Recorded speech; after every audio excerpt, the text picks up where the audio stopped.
Ang Cavite talagang class na ngayon sa mga talagang hindi na pwede mapag-iwanan eh. Sibilisado na. Oo.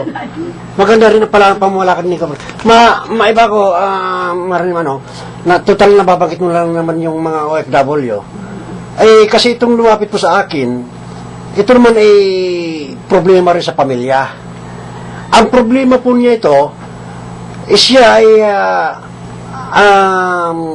bali, pinapadala lamang ng 20,000 a month. Pero ang kanyang sweldo ay umaabot daw ng 200,000. At pumasok pa dito na itong lalaking ito na nasa Saudi ay nagkaroon po ng kabit. Asawa, pangalawang asawa. May malaking sweldo, kaya pwede siyang, Oo. siya maghanap. Ang problema nito, yung pamilyang ito ay napoporosyo sa pag-aaral ng mga bata. Yun lang. Ay kung saan itong nanay ay kung saan po naghahagilap para may pagpatuloy lamang ang pag-aaral. Ang patakaran po ng gobyerno tulad tong sinasabi mga OFW, kahit saan po nyo itanong ang patakaran po dito, ang sweldo po ninyo ay 70-30. Ang 30 para sa nagtatrabaho sa Saudi, ang 70 ay para rin sa pamilya niya. Ay sapat na po ito kung ito ay pagbabatayan na hindi po magkukulang ang pamilyang ito. Ang ginagawa po itong lalaking ito ay tila yata ay nagpunta sa Saudi ito na hindi dumaan ito sa mga agencies na dapat pagdadaanan. Ito po ay lumalabas na illegal. Paano ang nangyayari nito na yung kanyang pamilya ay sinakripisyo at kumuha po ng isang diretso natin, asawa na iba, at doon po ibinubuhos ang kanyang kinikita. Ay, darating po tayo dyan, at humingi po ng tulong sa akin ng pamilya, at bobosisin ko ito hanggang sa foreign affairs, at kung saan ay ang makikipag-dialog sa kanya, yung konsul natin sa kanyang kinaroonan. Kaya po, humanda po itong lalaking ito, at iindahin mo ang gagawin ko nito. Maraming salamat po. Yan, ako, pinabayaan mo yung pamilya mo. Huwag mo naman pabayaan. Gumawa ka man ng pangalawa, pangatlo, pang-apat. Huwag mo lang pabayaan ang iyong pamilya na original, di ba? Lalo na yung mga bata, di ba? Mga kabataan na nag-aaral. Oo. Bakit kailangan pabayaan yung mga pag-aaral nila? Para ding ikaw ang sumisira sa iyong mga kadugo. Kaya nga, yung payo ko lang sa mga lalaki, kayo naman mga ama ng tahanan, kahit pa sabihin pang may bisyo kayo tungkol sa mga babaeng yan, huwag kayong papabaya sa inyong pananagutan sa inyong mga anak. Kinakailangan i-maintain ninyo, kahit at pagkakilala sa inyo na ikaw ay napaka-playboy na ama, pero ipadama mo rin na nagmamahal ka at iyong sinusuportahan ang kanilang pangailangan. Iyon po ang tunay na ama. Okay. Yan, meron pa po isa pang problema.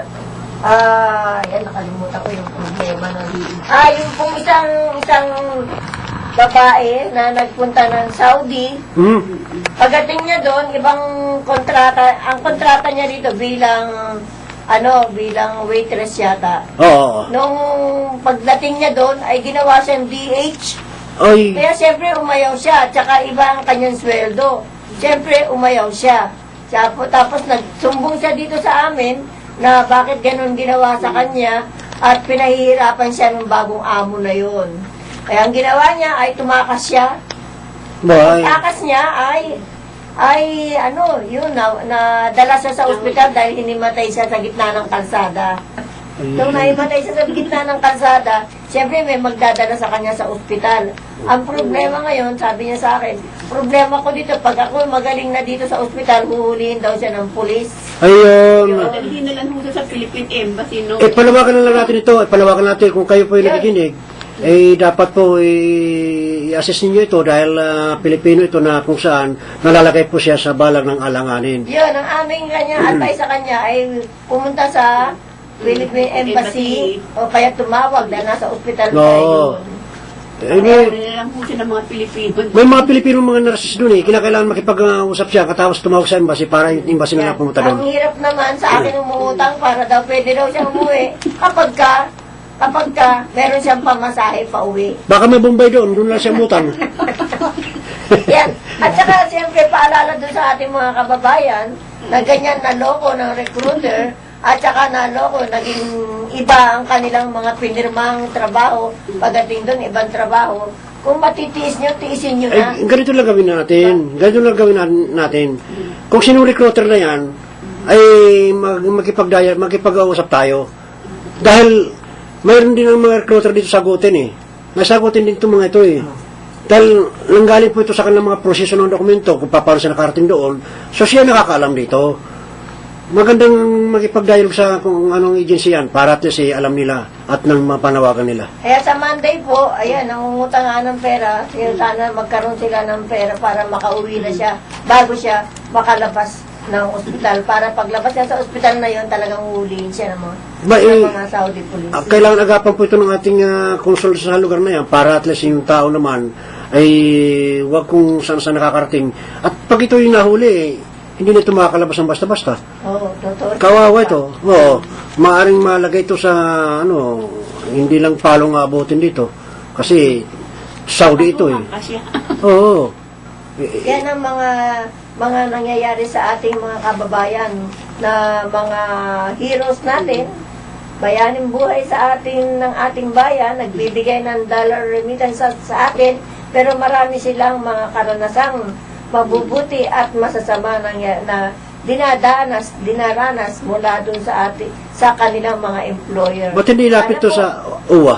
Sa UWA? Yan. Nilapit na. Ano yung sabi? Kaya nga, sabi gano'n, kung gusto niyo umuwi na lang para walang... Ay, hindi ganun ang salita. Kinakailangan alalayan nila pag uwi. Wala ba sinasabi?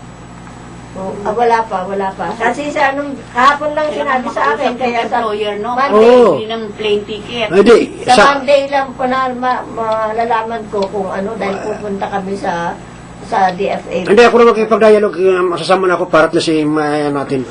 Eh, kung kailangan buhatin sa upuan yung taong kakusapin natin, buhatin natin ito. So, yan, para Okay. reserva ng problema. Dito na po tayo sa ating bisita at kabalita po siya. Balita natin. Meron pala pong tinanggap ng plaque ng pasalamat po si Governor John Vic Remulla. Wow. Sa plaque ng pasalamat na ipinagkaloob kay Governor John Vic Remulla nung September 11 po ng mga opisyalis ng Cavite Consular Liga sa pangunguna ng Pangulo na si Board Member Moritz Sison.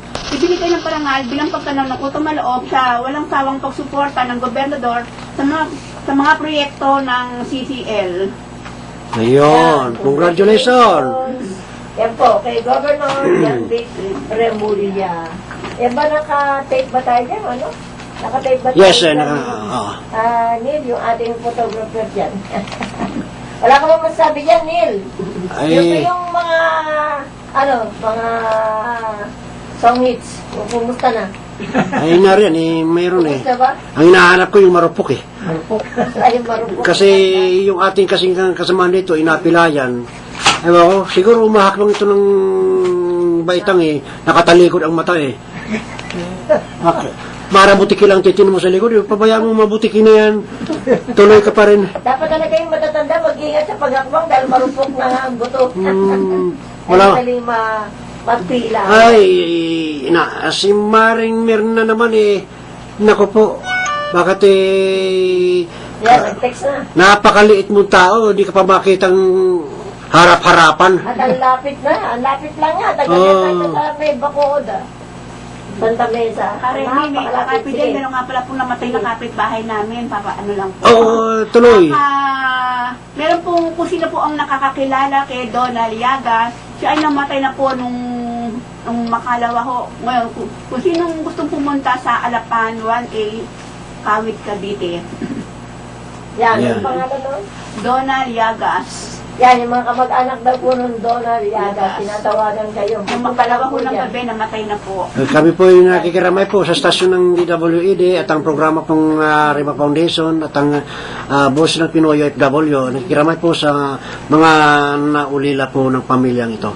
Marami pong nakikipag-ugnayan po kami sa mga kapitbahay ito. At dito yung kapitbahay po ninyo at binabalita po ang kanyang pakikiramay po. At yun nga palang pinanawagan sa atin, yung isang watch your car boy doon sa may Padre Paura po, ay bigla na lang bumagsak. At nananawagan yung kanyang mga kasamahan dyan sa Padre Paura, at saka yung mga newspaper woman dyan na Bakit bumagsak? Bakit bumagsak? siguro na high blood daw po. Sobrang bigat ba o Sobrang bigat. talagang gutom? Andun lang siya sa isang gilid doon nakahiga, hindi po makakilos at hindi po malaman kung sino yung kanyang mga kamag-anak. Siya daw po ay nasa taga Tandansora, Quezon City sa Commonwealth. Ang pangalan po niya ay si Raimundo Mirabeles Panganiban. 50 mahigit po ang edad, lalaki po siya, malaki ang katawan.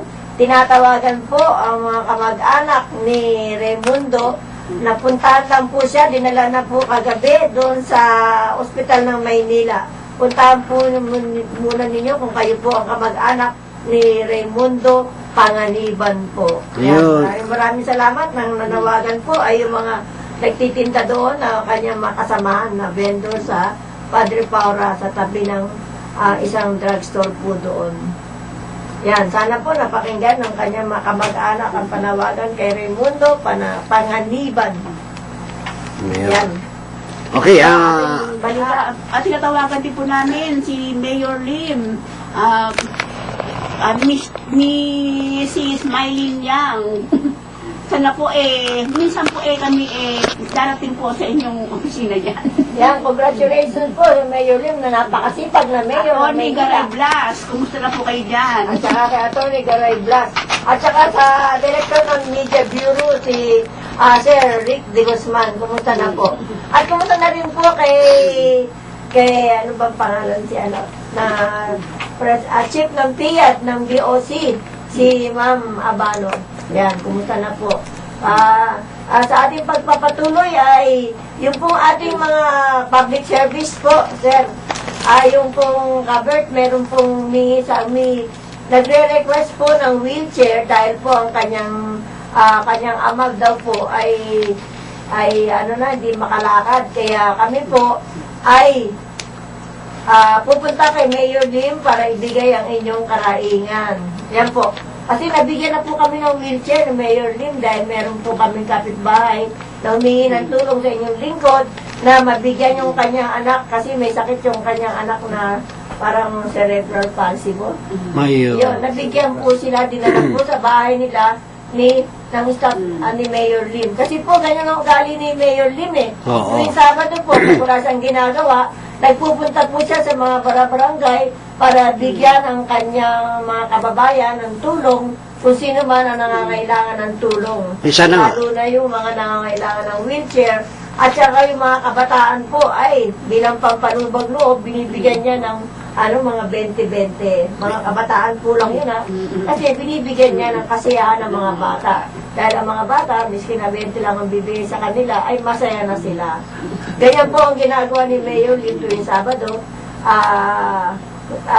Tinitingnan niya yung kanyang mga barangay, lalo na po doon sa Bandang Tondo, at kahit saan lugar dito sa Maynila, pinupuntahan niya po para mabigyan ng tulong at mabigyan ng kalutasan ng kanilang problema na idudulog sa kanya. Yan po, congratulations po, Mayor Lim. Sana wag pong bigyan ng kahulugan na namumuliti kasi mayor, Kasi malapit na yung eleksyon ng mga mayors dapat wag niyong Bukal sa ating huwag niyong sasabihin na kung malapit na yung eleksyon ginagawa ni mayor ito. Sana wag niyong bibigyan ng masamang kahulugan. Ginagawa niya po yun, miskin na nung kauupo lang, talagang ginagawa niya na yun. Miskin na nung pong kanyang pagkasenador ay gumagawa na po yan, pero hindi niya pinamamalita sa mga tao. Kanyang matulungin siya. Ayaw niyang ibinobroadcast sa radio, sa kung saan-saan. Pero tayo lang mapilit dahil tayo po ay napaglingkuran ng ating mahal na Mayor Alfredo Lim. Yan po. Ayos. Sana yung mga barangay dyan, pag-igihan nyo naman yung panunungkulan dyan dahil si Mayor, ginagawa na niya kahit oras sa pamamahinga, naroon pa rin siya sa pagsiservisyo para sa inyo. Opo, ayan. Binabati namin si Mayor, miski na oras ng kanyang pamamahinga, ay talagang lumilibot siya sa buong Maynila at inaatendihan na ang mga problema ng kanyang mga constituents, lalo na Maynila. Yan. Ay, nako, meron akong sama ng loob nga.